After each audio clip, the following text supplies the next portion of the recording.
Sa susunod, te, pakiayos naman yung inuutos ko sa'yo. Pati dito sa bahay hindi ka masyado naglilinis. Alam mo naman na sinabi ko sa'yo na hindi pwede sa maraming alikabok ang anak ko. Tapos nitong nakaraan, may mga nakita akong upos ng sigarilyo. Hindi ba ang usapan natin hindi ka pwede manigarilyo dito sa bahay dahil bawal yun kay Red? Kasama yun sa kontrata natin na pinirmahan mo. Nagyoyosi lang naman ako, ma'am, kapag wala po si Red. Saka naglilinis po ako ng bahay, ma'am.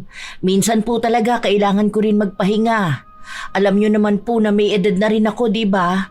Alam ko naman po ang mga pinirmahan ko nun sa kontrata natin. Sadya lang po talaga na minsan, kailangan ko talagang tumigil muna sa paglilinis dahil baka kapag pinilit ko ang sarili ko, hindi ko kayanin. At baka magkasakit din ako. Kawawa naman po ang pamilya ko, di ba? May mga apo ako na binubuhay. Maayos naman po ako rito dahil sinusunod ko ang utos nyo. Kung gusto nyo po talaga na maging malinis ang buong bahay, mag-hire po kayo ng kasama ko. Para may katulong din po ako rito maglinis ng bahay. Para naman po hindi lang ako ang pinupunan nyo na parang ang tamad ko sa paningin nyo. Lalo na po kapag andito yung nanay nyo. Ang kasambahay ang isa sa mga dapat maaasahan pagdating sa kalinisan sa bahay dahil ito naman ang kanilang trabaho. Pero si Melrose, isang klase ng kasambahay na sadyang tamad lalo na kapag wala ang kanyang amo. Dahil sa ganoong gawain, mapapatawan siya ng parusa gamit ang itim na kapangyarihan. Magagawa niya pa kayang maging masipag o sadyang pagdurusahan na lang niya habang buhay ang kanyang pagkakamali. Ma'am, okay na po yung pinapaayos niyo sa akin. Yung kabilang kwarto po. Tapos naitapon ko na rin po pala yung mga sinasabi niyong dapat na itapon. Sige, pakuha na rin pala ako ng tubig. Yung hindi malamig tapos paabot ako nung vitamins ko rin. Tapos bukas, habang nasa school si Red, pakilipat na ako ng ibang mga gamit niya dun sa kabilang kwarto. May katulong ka naman bukas kasi andito si Kuya Boy. Ipapabuhat ko kasi yung ibang gamit sa kwarto ni Red. Magpapalit din kasi ng kama niya. Sige po, ma'am, sandali lang po. Ang dami naman itong utos. Kanina ko pa gusto magpahinga. Halos 3 buwan pa lang si Melrose sa bahay ng kanyang amo na si Geraldine. Sa loob ng bahay, 2 lang ang kasama niya. Ang amo at ang 8 taong gulang na anak nitong si Red.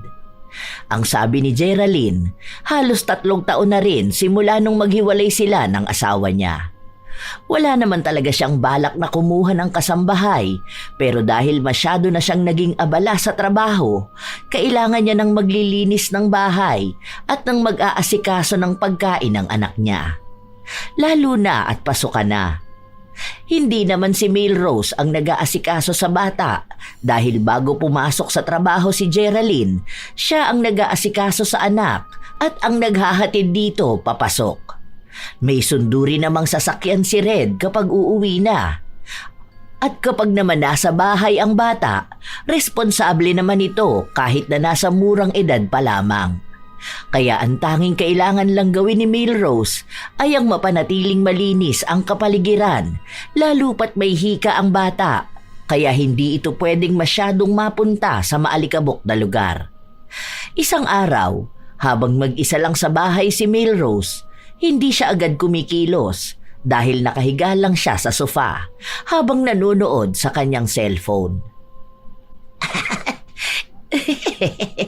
Nakakatawa naman to. Hala, ayan na. Hala.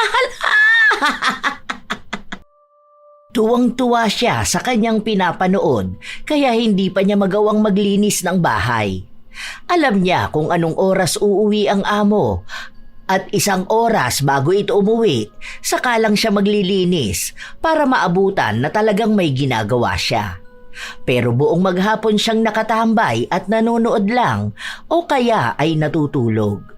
Hindi rin niya masyadong nililinisan ang buong bahay kahit na ang utos sa kanya ay dapat walang magiging tambak na kahit anong pwedeng magdala ng alikabok sa bahay. Bukas din ang aircon para hindi siya mainitan.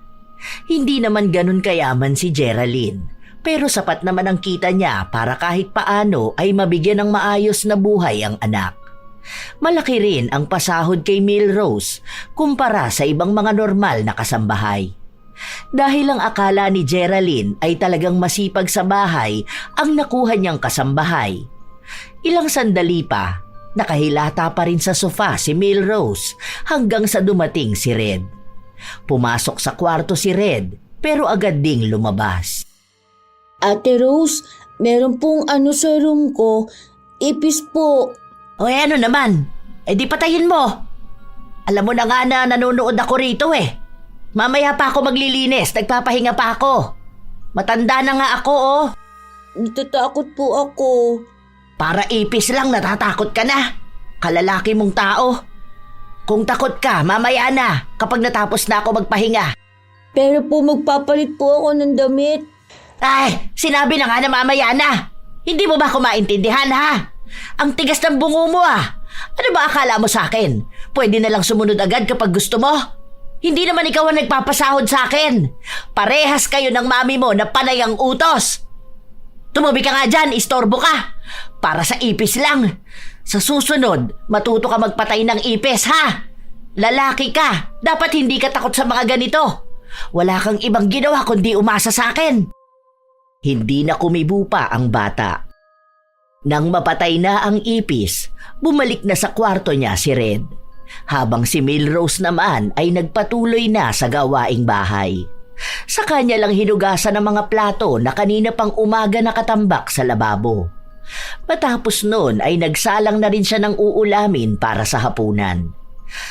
Kasunod ay ang pagwawalis niya ng mabilisan. May isa pang ang kalat, balat ng pinagkainan niya kanina. Dahil maliit lang naman ito, sinipa niya na lang papunta sa ilalim ng sofa. Hindi naman daw yun makikita ng kanyang amo. Ganon ang gawain niya sa araw-araw. Hanggang isang araw, walang pasok ang kanyang amo. Yun ang pinakaayaw niya sa lahat dahil kailangan niyang kumilos maghapon. Ate Rose, palagay naman ako nito doon sa kusina pagbalik mo. Tapos kung pwede ka na rin magluto ng merienda ni Red. Wala pang stock, ma'am. Hindi pa po kasi ako nakapamalengke. Kasi po ang sabi niyo, bukas na lang po. Ay, hindi pa ba? O sige, mag-order na lang ako tapos kunin mo na lang mamaya pag nasa labas na. Baka kasi tulog ako pag uwi ni Red eh.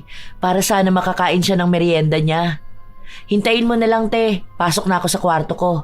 Pasunod ako nito mga maiiwan ko. Pati yung charger ng laptop. Ay, oo nga pala. Bakit hindi pa na itatapon yung mga basura dun sa CR? Ay, sorry po ma'am. Nakalimutan ko. Ilalabas ko na yun dapat kanina eh. Kaso tinawag niyo ko kaya nakalimutan ko naman. Naglinis na rin kasi ako ng sala. Sige po, mamaya itatapon ko na yun. Basta hindi pwedeng magtambak ng basura sa CR. Tapos kapag alam na hindi na kailangan, wag na rin itambak dito sa bahay. Kahapon kasi, nakita ko pa yung box ng pizza andun sa upuan sa kusina. Nung nakaraan pa tayo kumain nun, di ba? Ayun po kasi ang sabi sa akin ni Red. Meron daw po silang project kaya kailangan niya ng box. Kaso hindi na raw po yata natuloy. Ngayon ko pa lang po itatapon. O sige te, basta ate ha, alam mo naman kung ano mga ayaw ko rito sa bahay. Alam mo kung ano mga bawal kay Red. Kasi nga mahirap na kapag inatake na naman yun ng hika niya. Kaya nga ayoko may mga nakatambak na kung ano-ano at ang bilis lang kumapit ng mga alikabok. Tapos konting alikabok lang pwedeng sumpungin ng anak ko.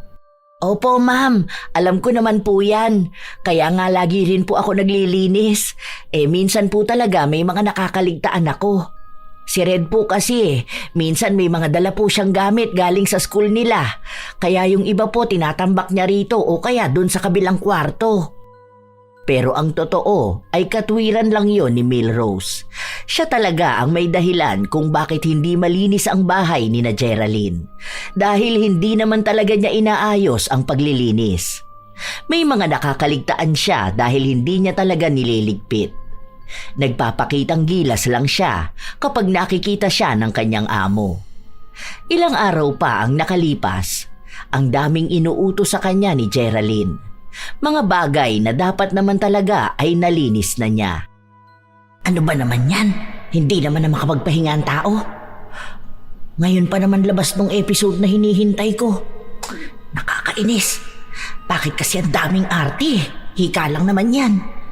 Yung apo ko nga may hika rin naman yun, pero hindi naman kami ganito kaarte sa bahay. Ay, konting alikabok lang akala mo sisinghutin na lahat ng anak niya. Sus! Ano ba naman yan? Sa tuwing kumikilos si Melrose, palagi na lang siyang nagrereklamo. Pero hindi naman niya ito pinaparinig sa kanyang amo.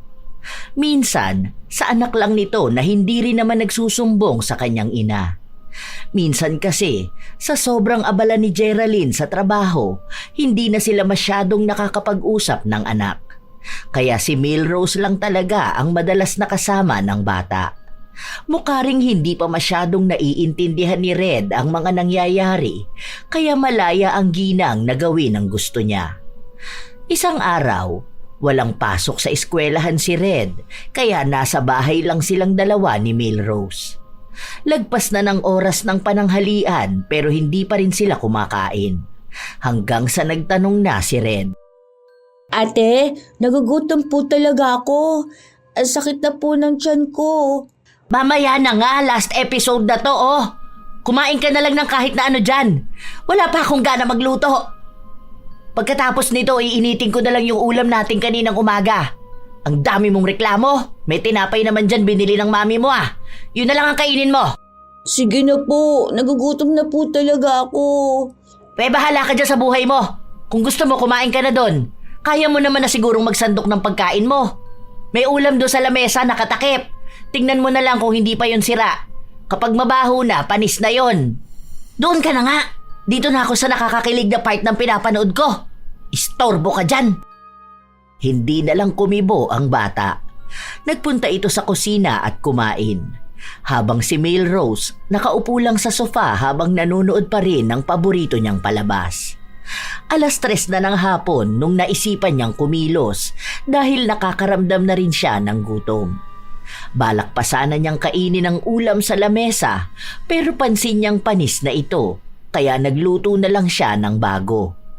Alam niya rin kasi na maagang uuwi ang kanyang amo base sa sinabi nito sa kanya kaninang umaga.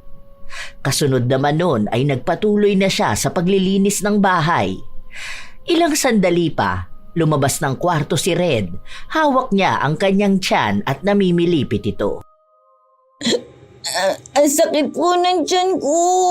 Aray ko po. Ay ano namang gusto mong gawin ko? Aba, pumunta ka ng banyo! Baka pati sakit ng tiyan mo gusto mong ako pa rin ang mag-asikaso sa'yo. Hindi na sakop ng trabaho ko ang alagaan ka, no? Kung gusto ng mami mo, dagdagan niya ang sahod ko para maging yaya mo. Hindi pwedeng sahod ko pang kasambahay tapos may dagdag na trabaho. Ang galing naman. Pagod na nga ako sa panay niya utos sa akin tapos sa paglilinis ko sa bahay niyo.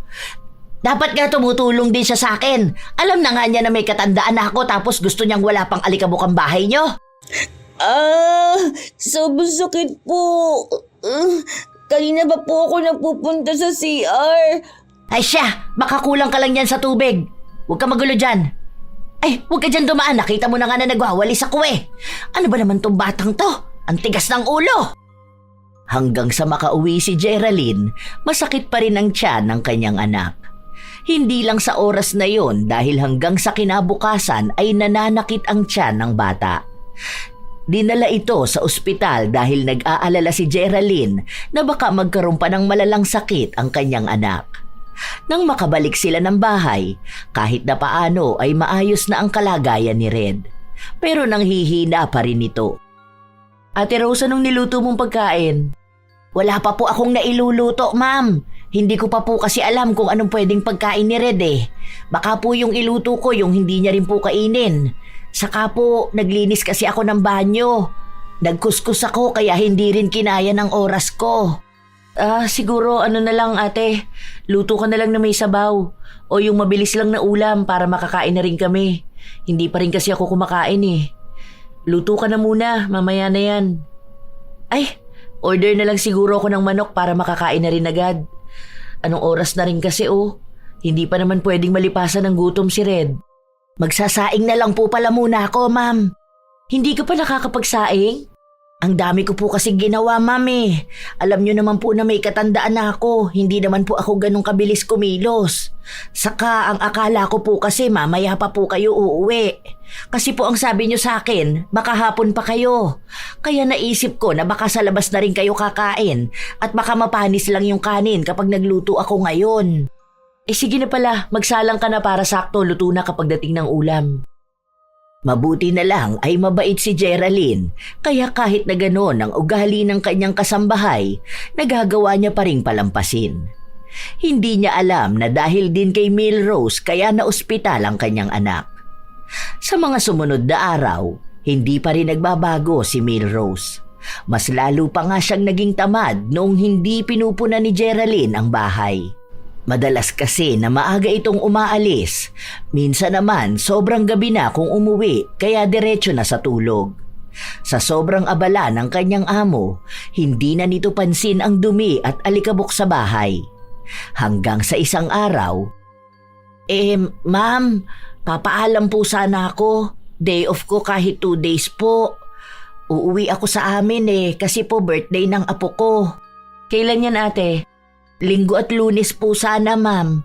Saka po, mag-cash advance po sana ako. O sige, bukas na lang, wala akong cash ngayon. Bago ka umalis, pakilaban na muna yung mga damit ni Red.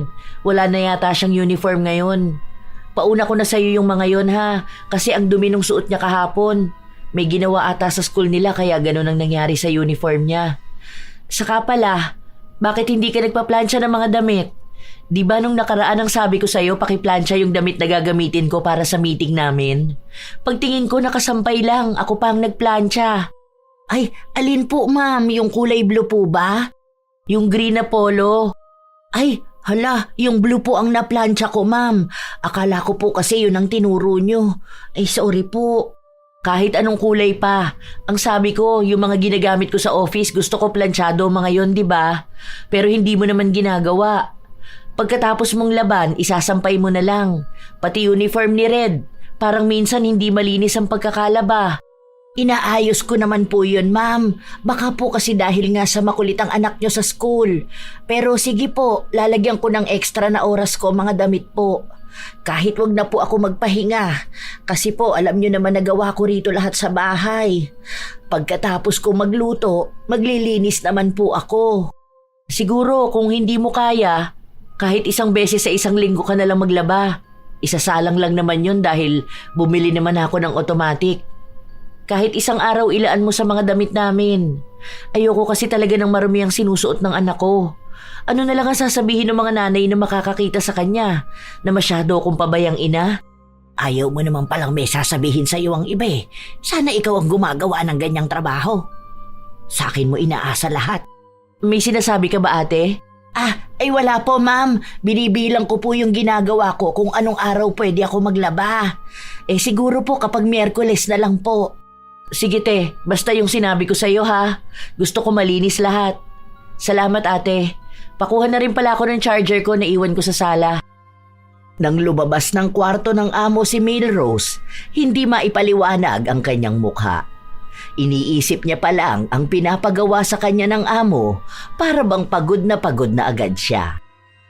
Inaabuso nitong amo ko ang karapatan ko Panay utos sa akin pero wala namang dagdag na sahod. Kung tutuusin, pwede ko siyang ireklamo niya na. Parang sinabi niya na huwag ako magpapahinga. Anong gusto niya? Puro lang ako trabaho. Tapos pagkuha man lang ng charger, kailangan pang iutos sa akin. Para naman naging baldado dahil lang sa nakakuha ng kasambahay. Ay, bahala siya. Madalas naman siyang wala sa bahay kaya makakapanood pa rin ako. Kasambahay naman ako, hindi nila ako alipin.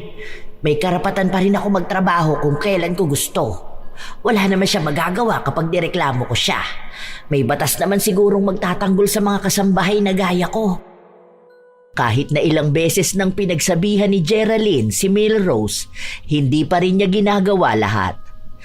Kapag may inuutos sa kanya, lagi niyang sinasabi na huwag masyadong marami dahil nga isa lang siya na kasambahay at may katandaan na siya. Minsan pa nga na dumalaw ang ina ni Geraldine sa bahay at pinagmamasdan ang trabaho ni Milrose. Pinuna rin ang itsura ng bahay. Ito rin ang nakakita ng mga kalat na isinisiksik niya lang sa kung saan. Pero napapalusutan naman yun ni Melrose at sinasabi niya na si Red talaga ang may gawa nun dahil ang mga bata mahilig magsiksik ng mga pinagkainan kung saan-saan. May napansin din ang ina ni Geraldine na mga langgam. Dahil doon ay napagsabihan si Melrose. Ito naman, papansin masyado. Hindi naman siya ang amo ko. Akala mo siya nagpapasahod sa akin. Bumibisita lang naman siya rito. Nakakainis. Ang daming pinupuna. Ay siya kaya maglinis dito. Tingnan mo, kapag ako nainis sa babaeng to, sasagutin ko talaga yan. Di siya umayos dyan. Walang magawa si Melrose dahil hindi naman niya basta pwedeng sagutin ang ina ng kanyang amo dahil baka mawalan pa siya ng trabaho. Sinunod na lang niya ang mga utos nito at ang mga pinapalinis sa kanya. Hanggang sa umuwi na rin ito kinagabihan. Pero hindi pa rin pwedeng magpahinga si Melrose dahil andoon naman na ang tunay niyang amo.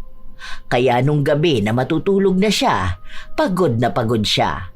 At dahil doon, binawi niya ang pahinga kinabukasan. Buong araw talaga siyang walang ginawa kahit na ang magluto. Hapon naman na nung umuwi si Red at gagabihin ng kanyang amo. Sinabi rin sa kanya na magluto na lang siya ng ulam na sapat lang sa kanilang dalawa dahil hindi naman doon kakain si Geraldine. Ano pong ulam? Magluluto na lang ako ng tosino. Pero mamaya na ha, last episode na to.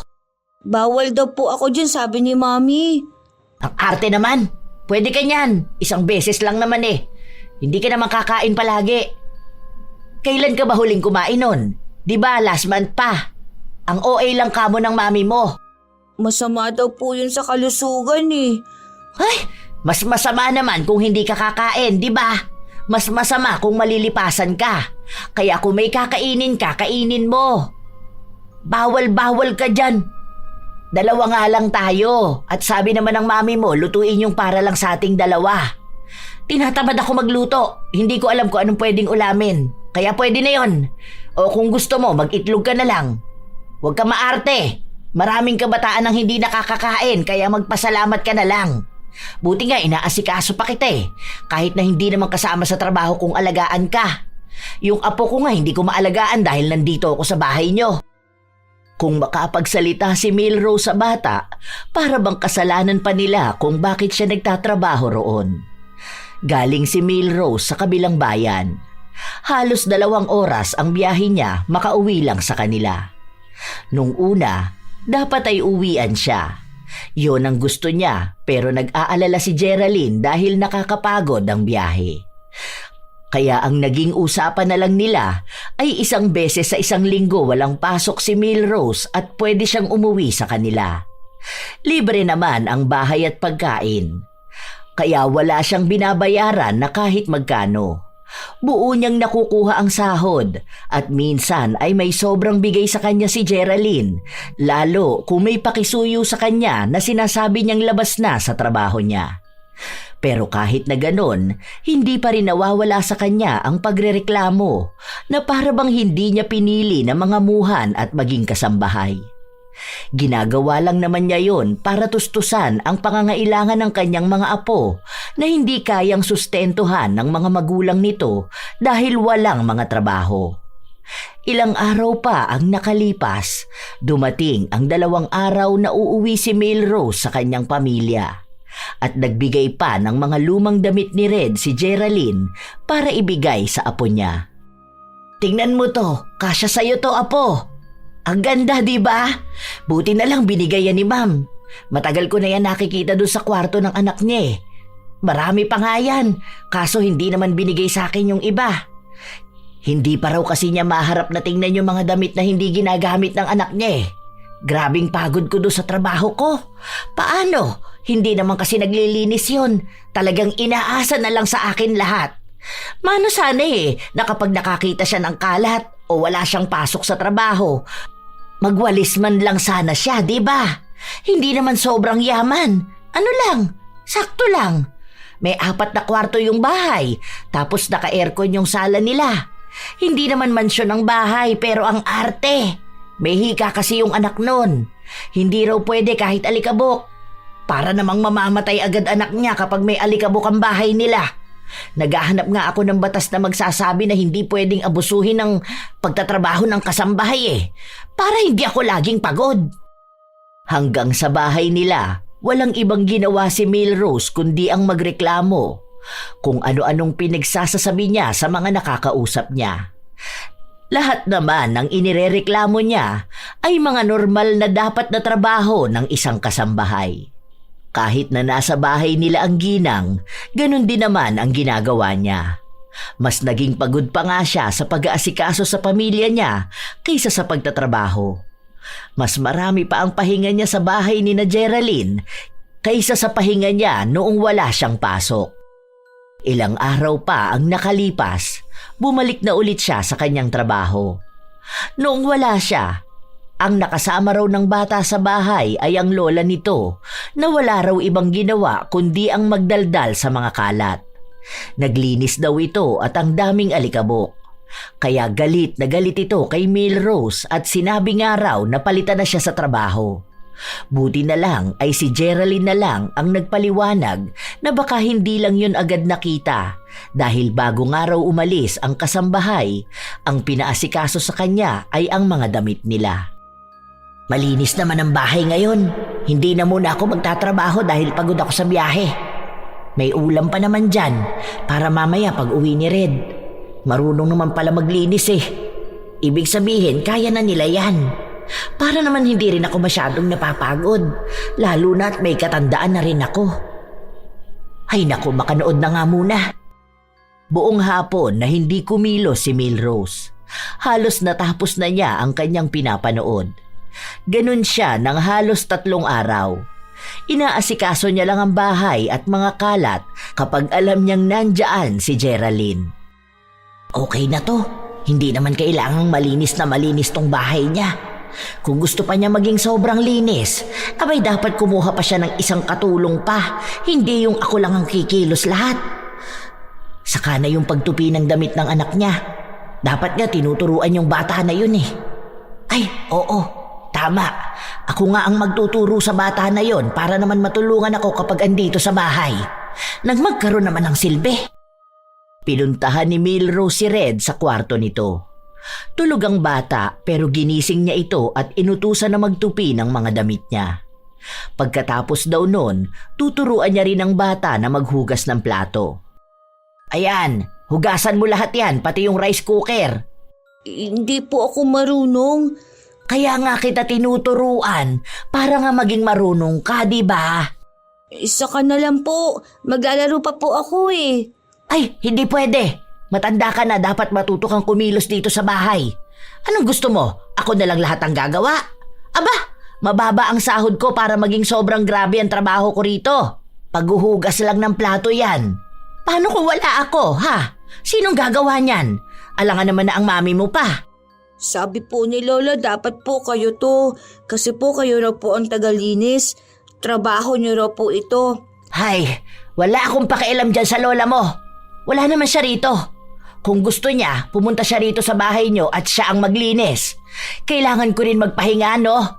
Hindi ako robot na pwedeng lagi-laging naglilinis ng bahay niyo. Kung gusto ng lola mo, palit na lang kami ng trabaho. Siya rito sa bahay niyo maglinis palagi. Ewan ko na lang kung hindi rin siya magsawa. Nagrereklamo ang bata pero walang pakialam sa kanya ang kanilang kasambahay. Muling bumalik sa sala si Milrose. Nagbukas ng aircon at saka siya nanood. Ilang sandali pa, hindi niya inaasahan na biglang uuwi si Geraldine. Naabutan siya nitong nakahiga sa sofa. Ma'am, ang aga niyo naman pong umuwi. Bakit hindi po kayo nagsabi sa akin? Nagchat-chat naman po kayo sa akin kapag uuwi na po kayo, di ba? Nakalimutan ko magsabi Nasaan si Red? Tulog ba? May dala pa naman akong pasalubong sa kanya. Ma'am, ano po kasi? Nasa kusina po siya. Ang sabi niya po kasi gusto niya raw matuto maghugas ng plato. Alam niyo naman po ang mga bata, di ba po? Ako naman po, tinuruan ko siya. Para po alam niyo yun, maging responsable naman po siya. Sorry po ma'am kung hindi po yun pwede. Inaalala ko lang po ang magiging kinabukasan niya. Wala namang problema ron, pero bawal kasi yun masyadong mapagod eh. Bukas pa ang aircon, tapos bukas yung bintana. Baka mamaya ang taas na ng bills niyan. Bukas pa yung TV, wala naman yatang nanonood. Naglilinis po kasi ako ng bintana, ma'am. Kanina po nandito si Red, kaya po nagbukas ako ng aircon. Sabi niya po kasi naiinitan siya. Sandali po, tatawagin ko lang siya ha. Nawili na po ata doon sa kusina. Nagmadali naman si Milrose na magpunta sa kusina. Dahil ayaw niyang maabutan ng amo ang pinapagawa niya sa anak nito. At para hindi rin agad na makapagsumbong ang bata. Hoy, psst, bilisan mo. Tama na yan. Andyan ang mami mo. Huwag kang magsusumbong sa kanya ha. Kapag nagsumbong ka, nako, aawayin talaga kita kapag wala siya. Sige na, pumunta ka na doon. Umayos ka ha. Tayo lang ang madalas na magkasama. Yari ka talaga sa akin. Palaging tinatakot ni Milrose ang bata. At dahil nga bata pa ito, madali siyang nasisindak. Dahil sa ganoong pangyayari na bigla ang umuuwi si Geraldine nang walang sinasabi sa kanyang kasambahay, naging maingat na ang ginang sa kanyang pagpapahinga. Minsan pa nga ay naiinis siya, lalo pat hindi siya makapanood ng maayos dahil pinapakiramdaman ang paligid, baka bigla na lang pumasok sa loob ng bahay ang kanyang amo. Isang hapon, habang nagsisimula pa lang sa paglilinis ng bahay si Milrose, umuwi ang kanyang amo at kasama na naman ito ang ina. Ano ba naman to? Ito na naman siya oh. Puro puna na naman to sa akin. Bakit kaya hindi na lang siya ang maglinis dito sa bahay nila? Masyadong papansin eh. Bakit kaya hindi na lang siya ang kinuhang kasambahay, di ba? Tutal, mukha namang mas magaling pa siya sa akin. Para alam niya kung gaano ba kahirap maglinis ng bahay araw-araw. Sinabi ng ina ni Geraldine na ang daming alikabok sa gilid-gilid. Tinuro pa ang mga agiw sa loob ng kwarto ni Red.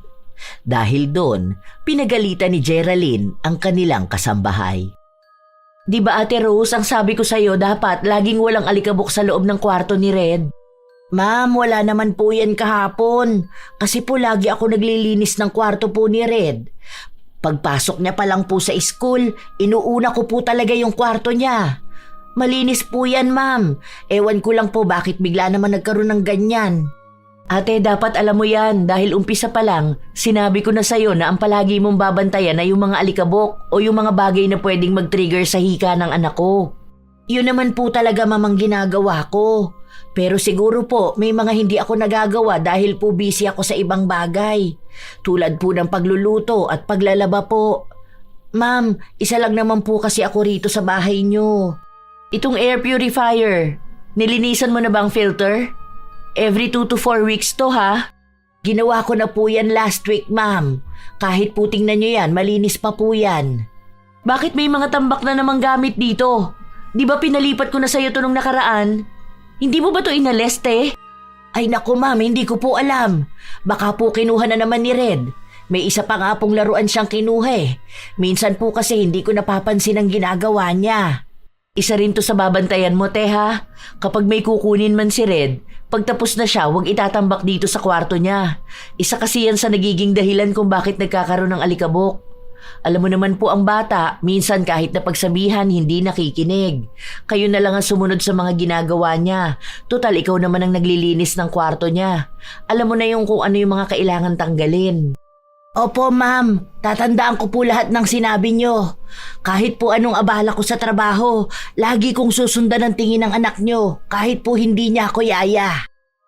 Pakunwari lang na sumasang-ayon si Milrose, pero ang buong katotohanan ay inis na inis siya sa mga nangyayari.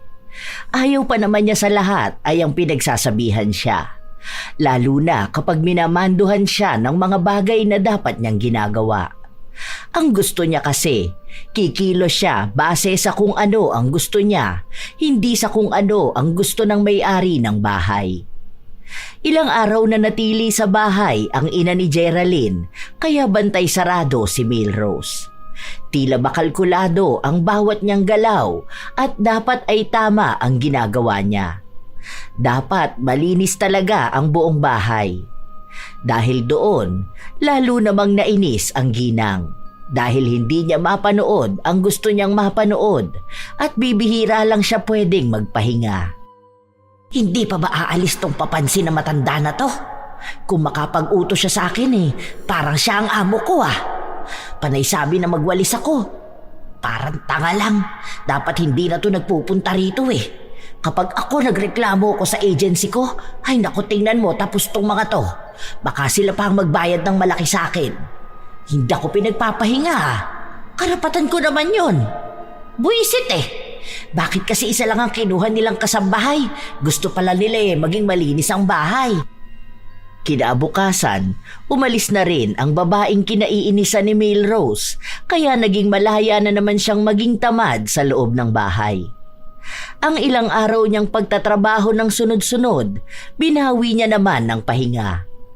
Buong maghapon na naman siyang walang ginawa at kapag kakain si Red, pinapainit niya lang ang natira nilang ulam. Hindi rin siya nagsasaing hanggat hindi pa umuuwi ang kanyang amo. Ate, may daga ako nakita doon po sa kusina. Daga lang yan. Ano naman? Ngayon ka lang ba nakakita ng daga, ha? Dirty po yun. Ang arte mo naman bata ka. Sa mundong to, marami talaga ang mga daga. Huwag ka nga maging maarte dyan. Akala mo talaga anak ka ng presidente ng Pilipinas. Pati daga kailangan pang pakialaman. Kung hindi ka naman inaano ng daga, huwag mong pansinin. Ano? Bakla ka ba at takot na takot ka sa daga? Normal lang yon. Lahat ng bahay may ganyan. Huwag mo ipaproblema sa akin. Iniinis mo na naman akong bata ka Pero gumagapang po siya doon sa mga plato po sa lababo po. Tapos po parang kinakain po nila yung mga nakadikit na pagkain po. Ay! Huwag ka nga magulo dyan. Alam mo ikaw bata ka, kapag ang ganda ng pinapanood ko palagi kang umi-eksena. Para kang lola mo Masyado kayong papansin. Pagod ako ha. Nagpapahinga ako. Hindi mo ba nakikita na ilang araw akong pagod? Kung may daga doon, hayaan mo. Pagod ako. Nakakadiri po kasi. Baka po tayong magkasakit. Hindi pinakinggan ni Melrose ang bata. Basta ang alam niya lang ay malaya siyang makakapagpahinga. Hanggang sa oras na ulit ng paglilinis niya ng kusina. Kita niya ang tambak na hugasin simula pa kaninang umaga. Mga nakatiwangwang lang ito. Tumigas na ang kanin sa sandok. Pero sa halip na pagtuunan ng pansin ang pagsisigurado na malinis yon, basta niya lang hinugasan. Ay, okay na to. Ang mahalaga, nahugasan at natanggalan dumi. Bakit kailangan pambanlian to? Ang aarte ng mga tao na to hindi naman mayayaman. Ang sabi lang naman sa akin, basta laging malinis ang kwarto ni Red, yun na lang ang pagtutuunan ko ng pansin. Bahala sila dyan sa ibang gawaing bahay. Kumuha sila ng ibang kasambahay kung gusto nilang magawa yung ibang bagay. Ano? Ako lang ang gagawa nitong lahat? Ano sila sinuswerte? Grabing nakakatamad pa naman magkikilos ngayon. Gusto ko nakahiga lang, ang lamig ng aircon tapos manonood lang ako dahil ang lakas ng wifi nila. Ilang araw pa ang lumipas, pumupuna na rin si Geraldine ng ibang mga gawa ng kanyang kasambahay. Pero nagagawa naman itong sagutin ni Melrose. Isang beses pa, hindi siya agad nakapagtupi ng mga damit at ang katwiran lang ni Melrose ay inuna niya si Red. Kapag gano'n ang katwiran niya, kahit na paano ay nakukuha niya ang loob ng amo. Lahat ng may kinalaman sa kalusugan ni Red, iyon ang mas pinagtutuunan ng pansin ni Geraldine. Kahit na hindi naman tunay na si Red ang inuuna ng kasambahay, kundi ang panay pagrereklamo at mas marami pa ang pahinga kaysa trabaho. Hanggang sa isang gabi, pag-uwi ni Geraldine ay kinausap niya si Melrose. Isang araw lang naman ako wala, bukas lang naman. Aalis na ako ngayong gabi. Bukas, kailangang umalis ni Red ng maaga kasi may activity sila sa school. May susundo naman sa kanya rito. Ang kailangan lang maasikaso siya. Siguro mga 3 a.m. kailangan gising ka na. Yung baon niya dapat luto na. Ma'am, ang aga naman po niyan. Tulog pa po ako ng ganyang oras. Kasi po, 6 a.m. ang simula ng trabaho ko. Tapos gusto niyo po akong gumising ng ganyan kaaga? Ay baka naman antukin ako buong maghapon yan, ma'am. Ngayon lang naman, te. Kailangan lang talaga maasikaso ng anak ko. Hindi naman ako pwedeng magstay sa bahay kasi nga kailangan ako sa trabaho ko. Kahit ngayon lang, dagdagan ko na lang ang sahod mo para dyan. Aasikasuhin mo lang naman siya eh. Isusuot mo lang yung uniform niya sa kanya tapos ihahanda yung baon niya. Ganun lang. Tapos kung sakali man na mapagod ka buong araw, kahit na magpahinga ka. O kaya bawiin mo na lang ang tulog mo kapag nakaalis na siya kasi ikaw lang naman ang maiiwan sa bahay. Kailangan ko lang talaga tong oras na to para sa trabaho ko. Nakausap ko naman na si Red at alam na rin naman nun kung anong gagawin niya. Ready naman na yung mga bibit-bitin niya para bukas eh. Sige ma'am. Susubukan ko pong gumising ng ganyang kaaga. Basta po yung dagdag sa sahod ko ha, huwag niyong kalimutan. Kahit na ayaw ni Milrose, kailangan niya yung gawin. Malaki din naman ang sinabing dagdag sa susunod niyang sahod. Kung hindi lang naman daw mahalaga kay Geraldine ang pupuntahan niya, siya na mismo ang gagawa nun sa kanyang anak. Paulit-ulit na pinaalala ng amo ni Milrose ang kailangan niyang gawin. Kinaumagahan, maagang nagising si Milrose pero masama ang kanyang timpla dahil inaantok pa siya. Kaya sobrang sungit niya sa bata. Abay, bilisan mo naman. Ano ba naman yan? Kung inaantok ka, ano pa ako, di ba? 3 a.m. ba naman ako papagisingin para lang sa'yo? Pahinga ko pa dapat to eh. Pati ba naman yung tulog ko kailangan pa mag-adjust sa inyo? Bilisan mo dyan kumilos! Oh, isuot mo na to! Maliligo pa po ako eh. Wag na! Bakit maliligo ka pa? Naligo ka naman na kahapon, di ba? Hindi po pwede kasi po maglalaro kami mamaya. Kailangan po nakaligo ako. Saka po sabi ni Mami po lagi dapat naliligo. Hay, ang dami mong arte! Hindi! Magbihis ka na dyan! Tigilan mo ako sa ganyan mo! Magmadali kang kumilos dahil inaantok ako. Babalik ako sa pagkakatulog ko. Iniistorbo nyo pati ba naman ang pahinga ko? Mangangati po ako eh. Maglalaro po kami doon, papawisan po ako. Hindi ka magbibihes? Sige, bahala ka dyan. Ang tigas ng ulo mo. Asikasuhin mo ang sarili mo ha. Huwag ka lalapit sa akin dito. Buisit kang bata ka. Ang aga-aga na nga akong pinagising ng mami mo tapos ganyan ka pa.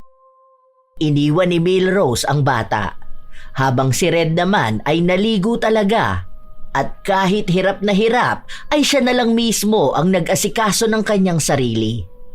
Umalis siya ng bahay nila nang hindi maayos ang suot at walang dalang pagkain.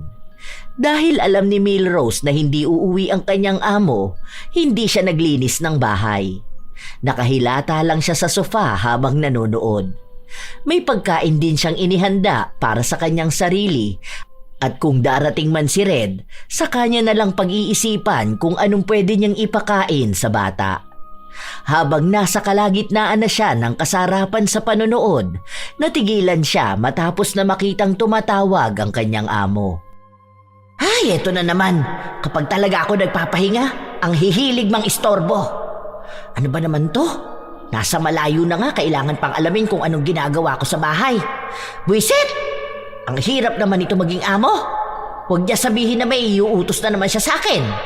Baka lalo lang ako mainis sa kanya. Hello po, ma'am. Bakit po kayo napatawag? Kumusta si Red, te?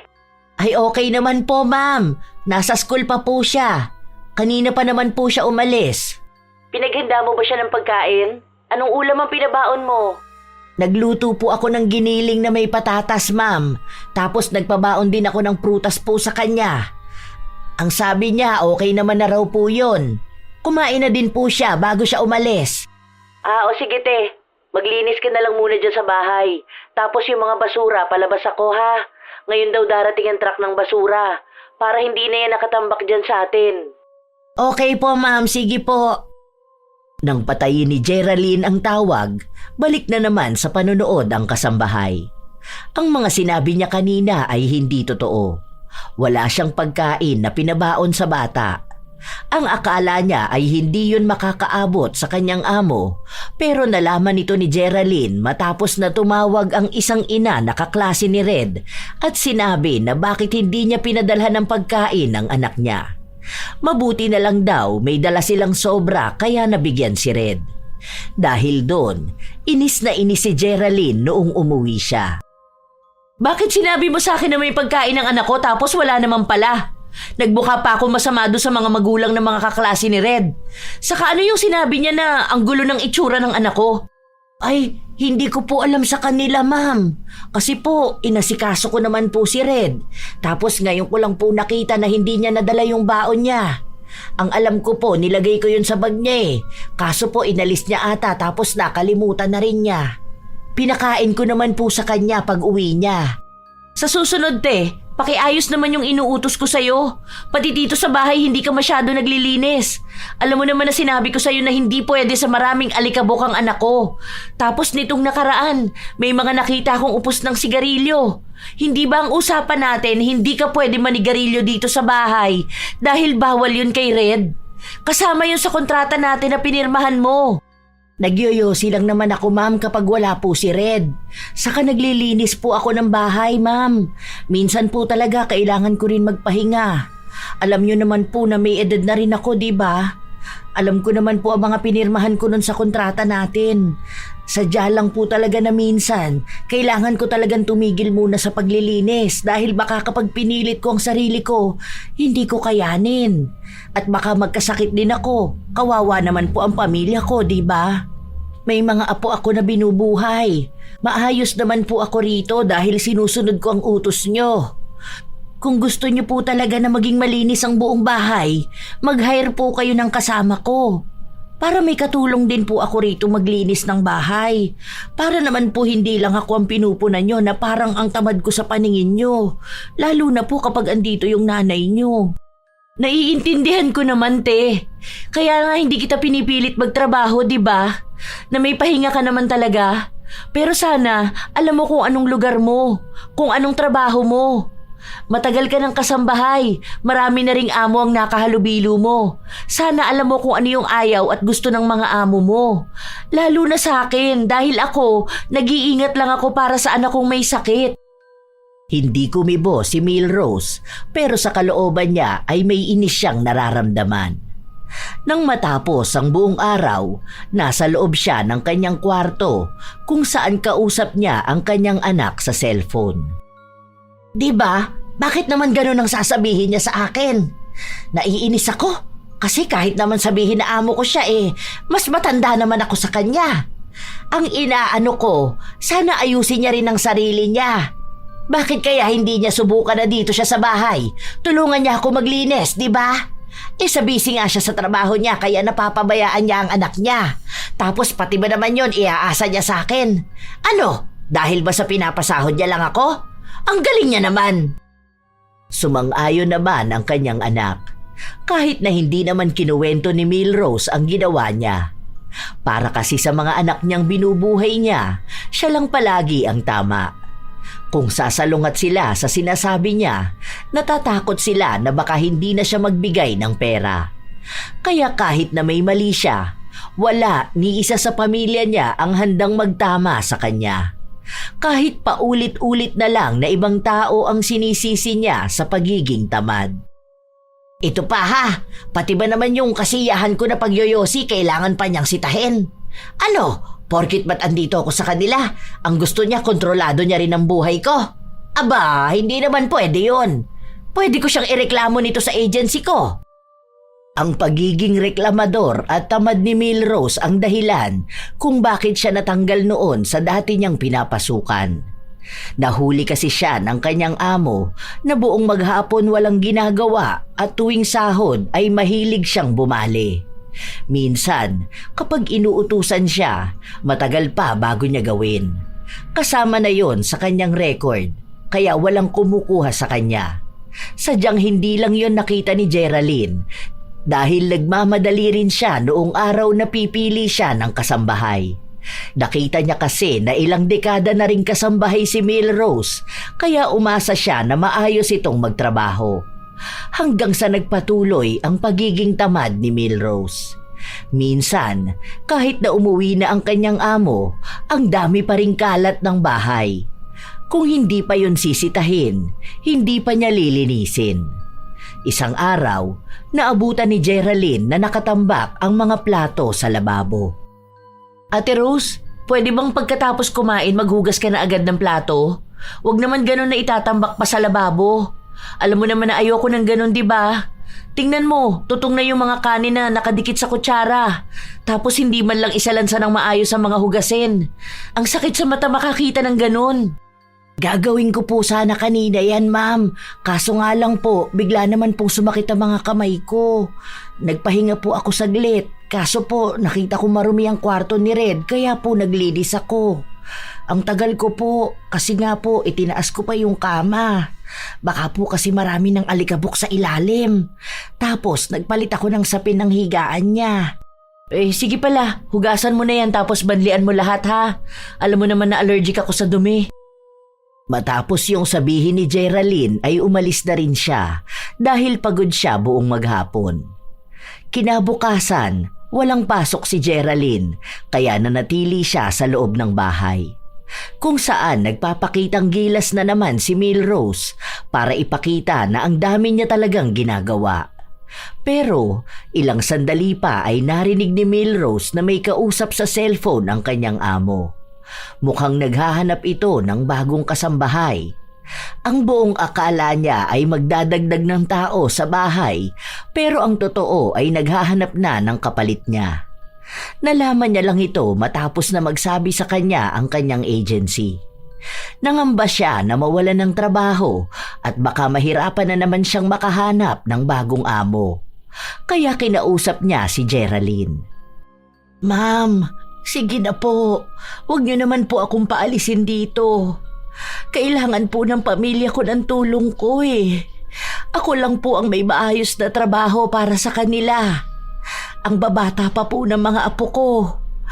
Kung mawawalan po ako ng trabaho, baka po sila hindi makapag-aral. Sige na, ma'am. Ano po bang ginawa kong mali kaya gusto niyo akong alisin? Pansin ko kasi na hindi maayos ang trabaho mo, Ate Rose. Kita ko yung mga damit namin, hindi maayos ang paglalaba mo. Tapos ang dami ko nakikitang kalat sa bahay. Sa mga sulok-sulok. Tapos madalas ka mo na pagod ka. Baka kasi dahil tumatanda ka na rin. Naaawa naman ako sa'yo pero kasi hindi mo na kaya ang trabaho mo. Baka magkasakit ka rin. Ang kukunin ko na lang yung mas bata pa. Ma'am, sige na po. Huwag naman po sana ganito, ma'am. Parang awaan niyo na po. Pangako, aayusin ko po ang pagtatrabaho ko. Huwag niyo lang po akong palitan. Pinapangako ko po sa inyo na hindi po kayo magsisisi na ako po ang kinuha niyong kasambahay. Nadaan ni Milrose ang kanyang amo sa pag-iyak niya rito. Kaya hindi natuloy ang pagpapalit ng kasambahay. Para makuha ulit ang loob ni Geraldine, nagpakita ng kasipagan si Milrose. Inayos niya ang paglalaba ng mga damit, ang buong bahay at sinigurado niyang walang makikitang mali ang kanyang amo. Hindi niya kasi akalain na nagmamasid lang si Geraldine. Ang buong akala niya kasi ay hindi nito napapansin ang kanyang katamaran dahil lang sa hindi siya nito pinagsasabihan. Nakuha nga ulit ng ginang ang tiwala ng kanyang amo. Hanggang sa nakampante na naman siya. Kaya balik na naman siya sa kanyang pagiging tamad. Ilang araw pa ang nakalipas habang wala si Geraldine.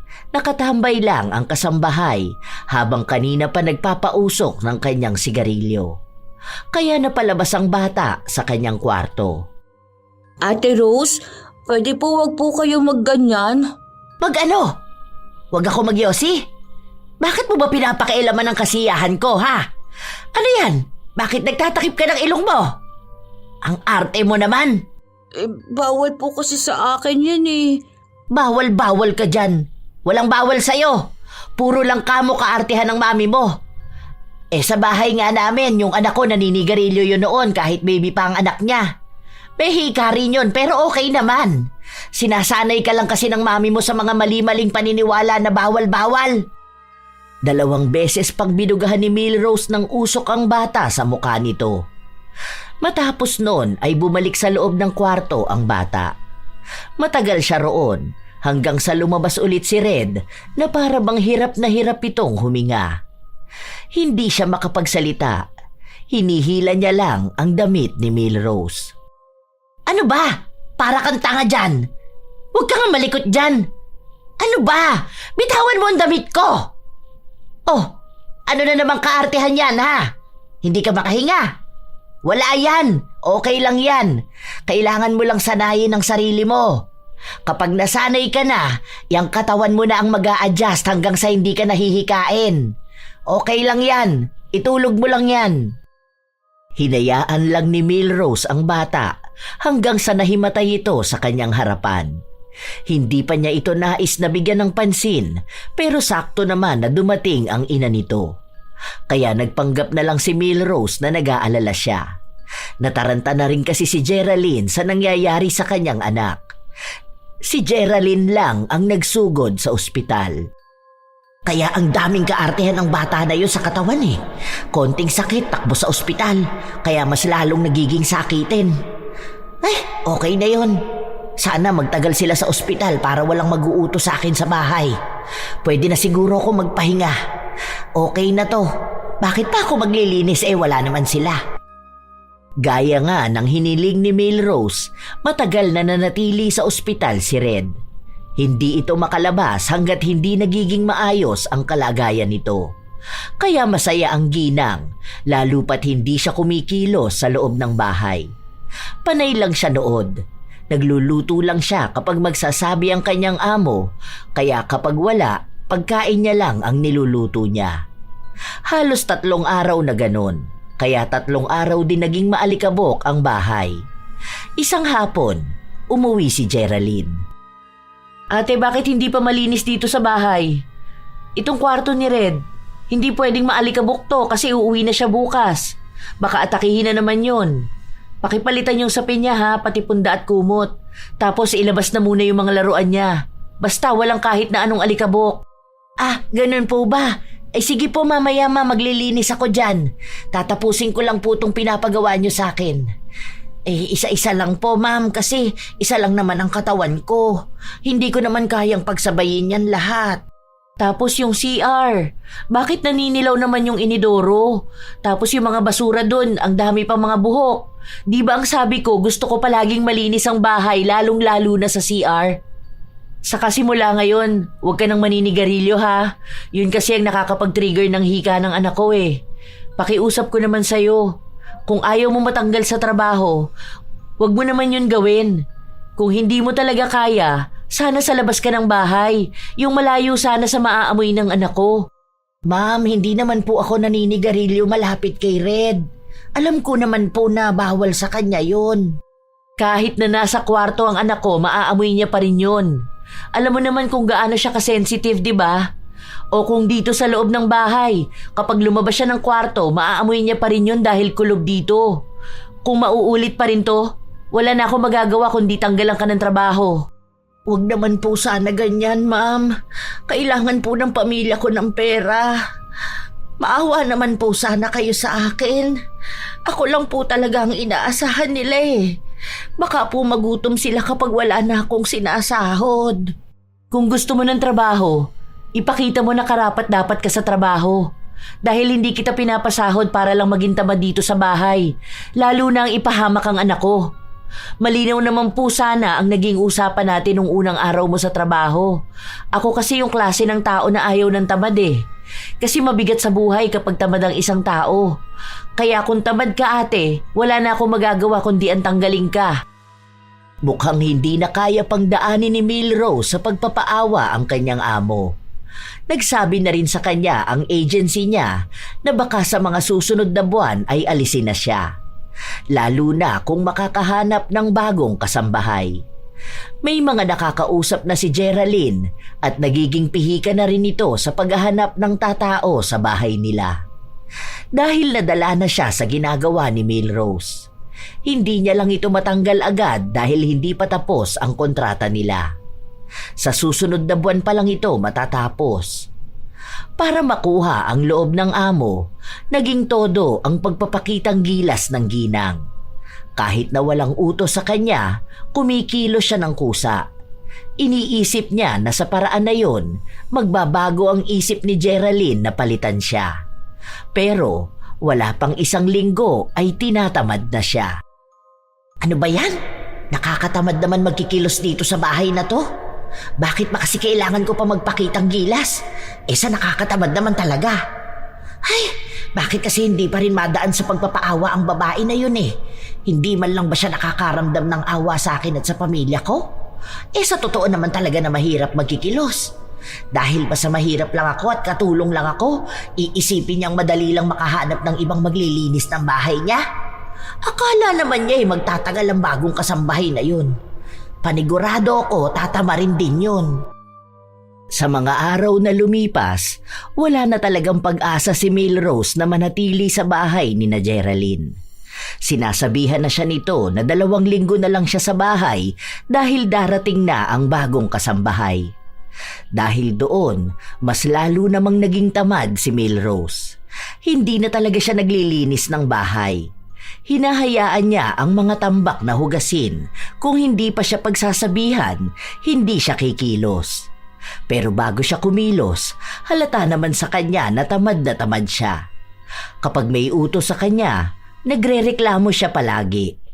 Hanggang sa isang araw, bigla na lang siyang nagkasipon. Barado ang kanyang ilong. Yung last na sahod mo, isasabay ko na sa last day mo. Nakausap ko na yung agency mo. Total yun na rin ang end of contract mo rito sa bahay. Hindi ka man lang po ba naaawa sa akin, ma'am? Sa ganito ko pong edad at sa estado po ng buhay ko. May awa naman ako pero hindi sa lahat ng oras. Kalusugan ng anak ko nakasalalay. Ibig sabihin nun pati buhay niya. Isa pa, hindi naman ako masamang amo. Kapag kailangan ng pamilya mo ng pera, kahit hindi pa sahod, nagbibigay naman ako, di ba?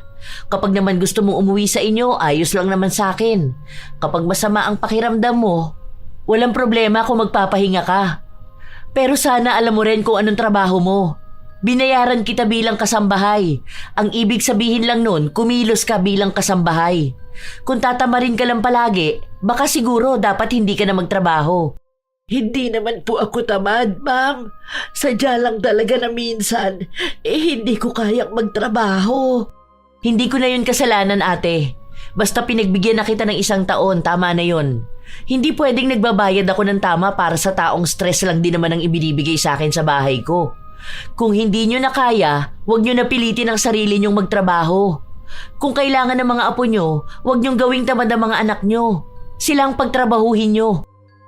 Kahit na umiiyak si Milrose, walang naging simpatya sa kanya ang amo. Sinabi lang sa kanya nito ang paalala na aalis na siya dahil may nakita ng mas maayos kesa sa kanya. Habang lumilipas din ang araw, hindi pa rin naaalis ang tila ba nakabara sa ilong ni Milrose. Hindi siya makahinga kung hindi siya hihinga sa kanyang bibig. Ang akala niya ay normal lang itong sipon na mawawala kapag ininuman niya ng gamot. Pero hindi. Dahil noong nalaman ni Geraldine na binugahan niya ng usok ng sigarilyo si Red at hinayaan niya lang ang bata kahit humihingi ito ng tulong sa kanya, ay pinakulam niya si Milrose. Alam ni Geraldine na mali ang ginawa niya, lalo pat matanda na ang gagantihan niya. Pero paraan niya yon para iparana sa ginang kung ano ang pakiramdam ng isang tao na nahihirapang huminga. Ay, ano ba naman ito? Bakit ba barado tong ilong ko? Nagsoom na ako, hindi pa rin nawawala. Ang hirap nito, natutuyo ang lalamunan ko kapag laging nakabuka ang bibig ko. Buisit naman oh, hindi pa ba ito matatanggal? Bakit kaya nagbara tong ilong ko? Baka kasi ang dumi ng bahay nila at ako ang naglilinis ng alikabok. Nagkasakit na ako, tapos aalisan pa ako ng trabaho. Ay, hindi naman ito makatarungan. Pwede ako magsampa ng kaso nito sa amo ko. Gustong kasuhan ni Milrose si Geraldine pero hindi pumayag ang agency na tulungan siya. Dahil baka sa halip na si Geraldine ang makulong ay siya pa. Lalo na at ang daming reklamo sa kanya mula pa doon sa mga nauna niyang amo. At wala rin naman siyang perang gagamitin niya panlaban. Hanggang sa dumating na ang araw na kailangan na niyang umalis. Ma'am, okay lang po ba na bukas na lang ako umuwi sa amin? malakas po ang ulan. Tapos, masama po ang pakiramdam ko. Tapos, barado pa ang ilong ko. At nahihirapan akong huminga kapag po inuubo ako. Sige, wala namang problema sa akin. Kahit bukas ka na umuwi kapag maayos na ang panahon. Ma'am, baka naman may chance pa ako. Kung noong wala kang sakit, hindi ka na makapagtrabaho ng maayos. Ngayon pa kaya? Tingnan mo nga sa bibig ka na humihinga tapos inuubo ka pa. Magpahinga ka na lang, Ate Rose, para naman makauwi ka na bukas. Ma'am, sige na po.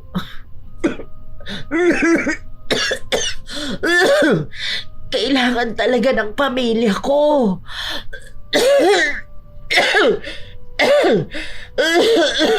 Kung kailangan pala ng pamilya mo, bakit nagsayang ka ng opportunity? Nabigyan ka na ng trabaho kahit na ganyan na ang edad mo tapos hindi mo pa inayos ang trabaho mo. Sana sa susunod, kung sakali man na may kukuha pa sa'yo bilang kasambahay, ipakita mo na dedikado ka sa trabaho mo. Mabait naman ako sa'yo pero hindi na ako sasagad pa sa kabaitan ko. Maayos kitang pinatapos ng kontrata, kahit pwede na ako mag-file ng reklamo sa katamaran mo. Iniisip ko na para kahit paano makapag-ipon ka para may pera ka maiuwi sa bahay nyo. Basta sana sa susunod na trabaho mo, huwag ka ng ganyan. Ma'am, hindi naman po ako tamad.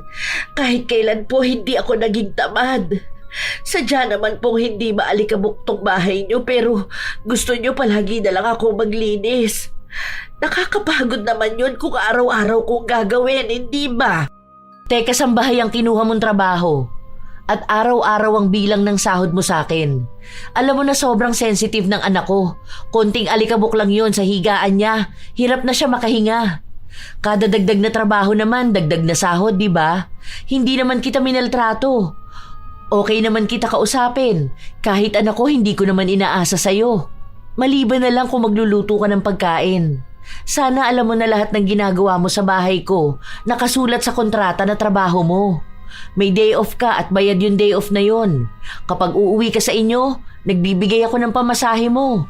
Swerte ka na nga kung tutuusin pero kung ano-ano pang ginawa mo. Ayoko na makipagdiskusyonan sa'yo dahil tapos naman na ang trabaho mo sa akin. Yun na lang yun. Hanggang doon na lang yun. Good luck na lang sa susunod mong papasukan. Kahit na ganon, hindi pa rin nakarinig ng paghingi ng tawad si Geraldine mula sa kanyang dating kasambahay. Pinipilit pa rin ni Milrose na wala naman talagang masama sa ginawa niyang maging tamad. Hanggang sa tuluyan na siyang umalis sa bahay ni na Geraldine. Pagka-uwi niya sa kanila, hindi pa rin nawawala ang pagiging barado ng kanyang ilong. Minsan, kapag naman inuubo siya, sadyang hirap siyang makahinga. Tinanggap na lang niya ang ganoong sitwasyon dahil hindi rin naman niya alam kung paano siya gagaling at wala ring balak si Geraldine na tanggalin yon. Hanggang sa ilang buwan pa ang nakalipas, nagkaroon ulit siya ng bagong trabaho. May napasukan siyang bahay pero hindi ito katulad ni Geraldine na mabait. Naging mas malala ang pag-utos sa kanya at ayaw na nakikita siyang nagpapahinga. Gusto na sana niyang umalis pero nagsabi ang kanyang anak na malapit na ang pasukan ng mga bata at kailangan nila ng gagamitin sa paaralan. At kung hindi siya papasok sa trabaho, walang gagamitin ng mga bata. Isang araw, habang nagtatrabaho si Milrose, nagkaroon ng bisita ang kanyang amo at hindi niya akalain na si Geraldine yun. Oh, andito ka pala? Buti kaya mo rito. Ilang kasambahay na ang umalis dito dahil sa sobrang higpit ni Julia. Wala naman akong magagawa. Hirap pa naman niyang pakisamahan. Kapag sinabi niya na gusto niyang malinis ang bahay, kailangan sobrang linis. Naaalala ko pa sabi ng dati niyang kasambahay, hindi siya pwedeng kumain hanggat hindi siya tapos sa pinapagawa sa kanya. Hirap talaga makahanap ng maayos na amo. Katulad din ng mahirap makahanap ng maayos na kasambahay. Katulad nga ng sinabi ni Geraldine, naging mahirap kay Milrose ang makisama sa bago niyang amo. Umalis din siya roon at ang malungkot pa ay hindi na siya binayaran. Wala siyang habol dahil wala naman na siya sa agency. Kusa na lang siyang nakakakuha ng mga taong naghahanap ng kasambahay. Pero wala na siyang makita na kasing ayos ni Geraldine. Lahat ng mga amo na nakakasalamuha niya ay sobrang hihigpit. May iba pa na hindi nagpapasahod ng tama.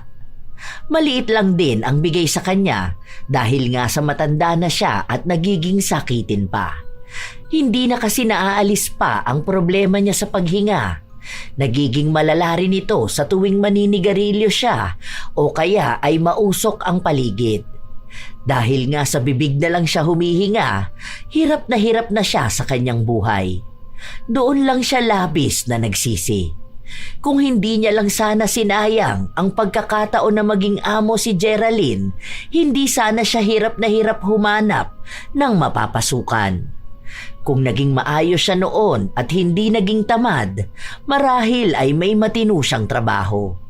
Pero alam niya, kahit na ano pang pagsisisi niya, wala na siyang magagawa.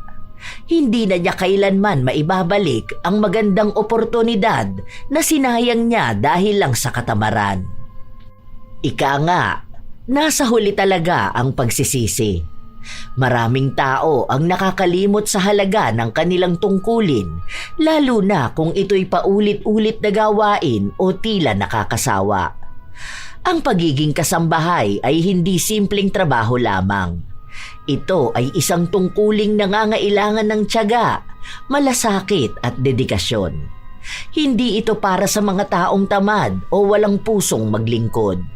Dahil sa bawat araw na lumilipas, ang kasambahay ay nagiging sandigan ng tahanan. Ngunit sa kasamaang palad, sadyang may mga kasambahay na nakakalimot ng kanilang tungkulin.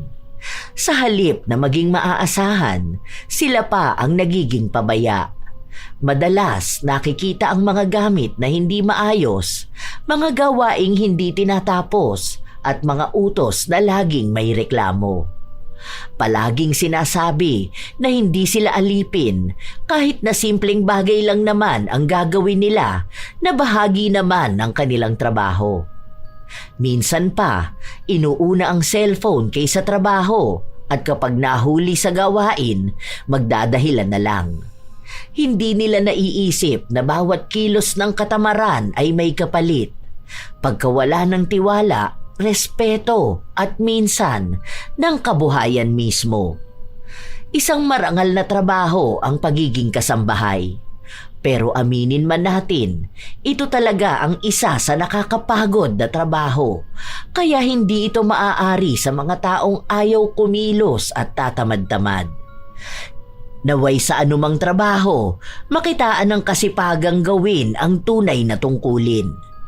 Dahil tandaan na ang katamaran ay magdadala lamang ng kahihiyan at pagsisisi, ngunit ang kasipagan ay magbubunga ng respeto, tiwala at magandang kinabukasan. Katulad na lamang ng kasabihan na kung ano ang itinanim mo sa iyong gawain, yun din ang iyong aanihin sa iyong buhay.